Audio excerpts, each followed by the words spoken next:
Justices on the Florida Supreme Court today heard arguments challenging a state law that bans abortions in most cases after 15 weeks of pregnancy. The outcome will determine whether an even stricter 6-week ban signed by Governor Ron DeSantis can take effect 30 days later. Former federal prosecutor David Weinstein joins us now live. David, thanks for being with us. Now, opponents of the law say it violates the state's constitutional guarantee of privacy. How so? Well, Lauren, our rights as Floridians are a little more expansive even than rights of everybody else under the U.S. Constitution. In our Constitution, we're given a special right to privacy, which means that the government isn't allowed to interfere in private decisions that we make. And that's what this decision is all about.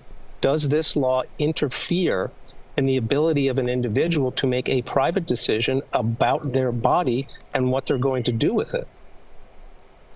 All right, David, so 7 of the justices sitting in the high court right now were appointed by Governor Ron DeSantis. We know where he stands on this issue, so some might say the odds are stacked against those pushing for more protection for abortion rights.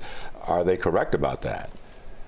Well, just looking at strictly the facts about what you just said, and that's absolutely correct, they would appear to be stacked against the people that are looking to have this decision overturned. However, if they put aside what necessarily some of their core beliefs might be and look at the question, is the government intruding on the privacy rights of these individuals, and focus on that question itself, that's where the plaintiffs stand a chance to get this decision overturned.